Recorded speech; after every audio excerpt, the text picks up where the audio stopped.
What's up everyone, Zachary Seif here, and today we're going to talk about speaker impedance curves on the Fractal Audio Axe effects.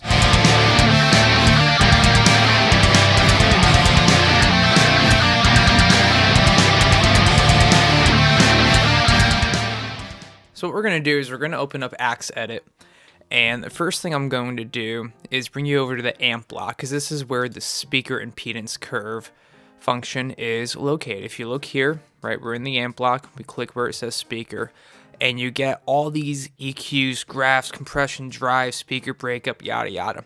So what this all is a visual representation of the impedance curve being sent from the amp model on the Fractal through the rest of the signal chain. In theory, normally you'd have your speaker cabinet block right after the amp, but I like to run these couple effects in the loop as you would an actual tube amps effects loop. So what we have here is the speaker impedance curve selection menu. If we open it up, there's 77 different types of responses here, and what these are doing is trying to establish a more legitimate electrical relationship between the power amplifier section of the amp and the speaker cabinet that the signal's being sent to. What it comes down to is the power amp inside your amp behaves a certain way when it's connected to a speaker, and what it does is it accentuates some of the frequencies and it kind of pushes down others to create a unique EQ curve. Since most people who use the Fractal Audio line of products use either a full range flat response, also known as an FR/FR speaker, or a solid state power amp and traditional speaker cabinet, it helps to model the relationship between the power tube section and the response of the speaker itself, because we all know that as you push the volume on a tube or solid state amp,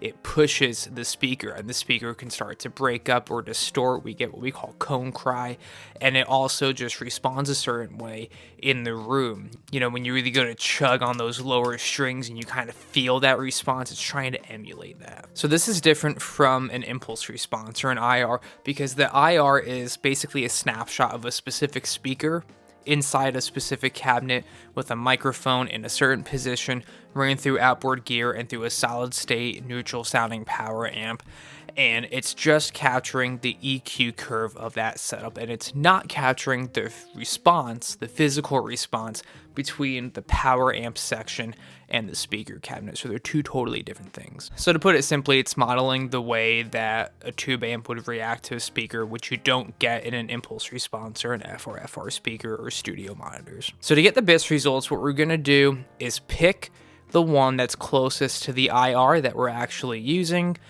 and we're gonna kind of go from there. So let's take a look at what speaker cabinet I'm actually using. In this preset, I'm using two 4x12 Mesa Boogie style cabinets.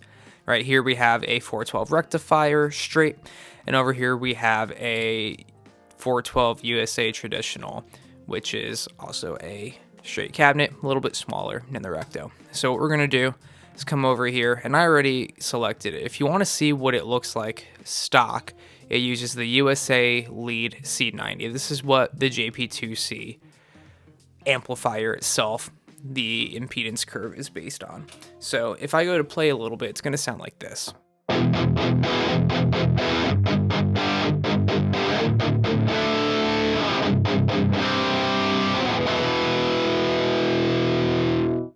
It's a pretty damn good tone.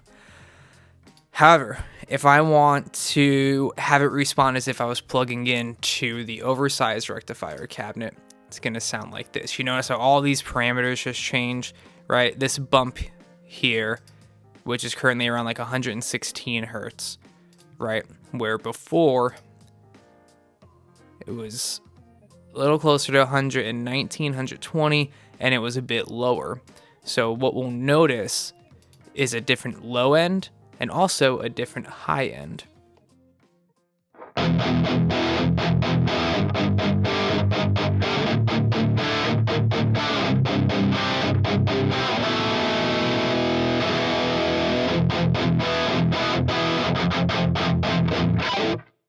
So right off the bat, I'm noticing more low end response, and I'm noticing a little bit more sizzle in the top end. And to me, that's what a Mesa cabinet sounds like in the room. So I'm going to play around with some of these just so you can kind of hear the difference. We'll start with the rectifier large, and then I'll toggle through a couple of them.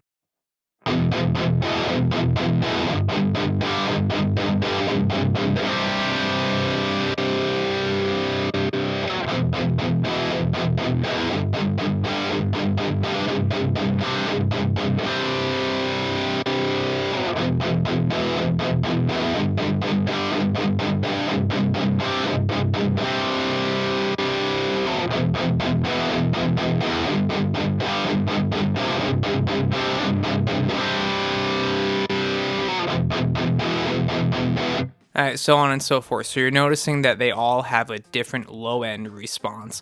And what it's trying to do is get you closer to the feel and also a bit of the EQ of the actual cabinet that you're trying to use. And it's just giving you a different response and a different feel and just a different experience with the modeling unit that you're using. So what we're going to do here is go through my main preset that I use on a daily basis, my Seif Sound Studio preset, which is available for sale. Just hit me up if you're interested. And what I did is I went through all 8 of my scenes and I changed the speaker impedance curve to the 412 recto large because all of my amps run through the same cabinets that we just took a look at. So this is how the Dunlop ODS 100 classic legendary amplifier, right? I'm going to show you what it sounds like on the stock setting, which is the 412 Dunlop, and then what we're going to do is change it. So right now we can see there's lots of little low end bumps here and a big swoop at the top. So we'll start with that, and then I'll change it to the rectifier so you can hear the difference.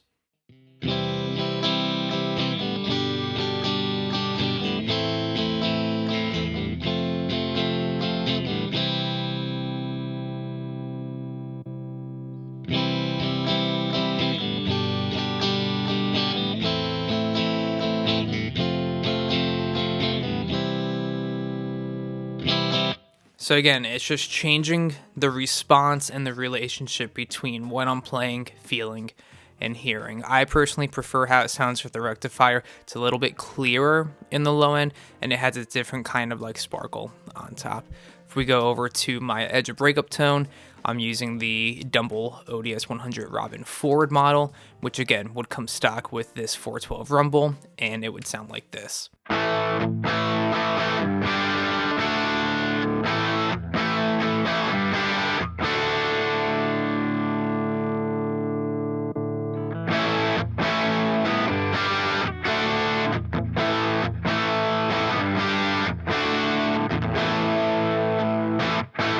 So again, it's very different, and to me, it's a more pleasing sound. Same thing here on my crunch channel. I'm using the Friedman Brown Eye. We'll go back to the stock setting, which is the 412 Friedman. And as you can see, it's very similar to the Mesa. It's just a little less present with these lower range frequencies. So here it sounds stock.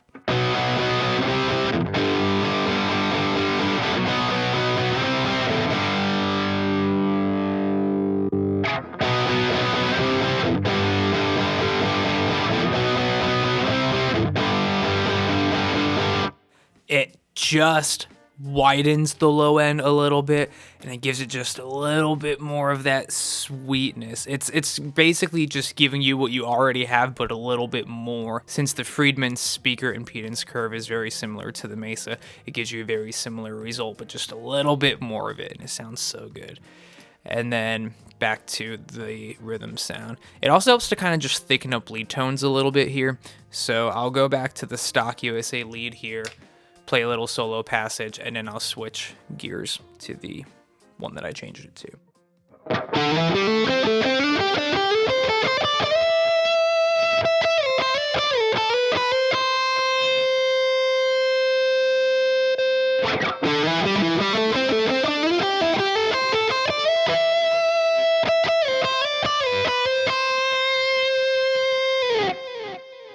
So again, personally for me, it's just an overall improvement for my guitar tone.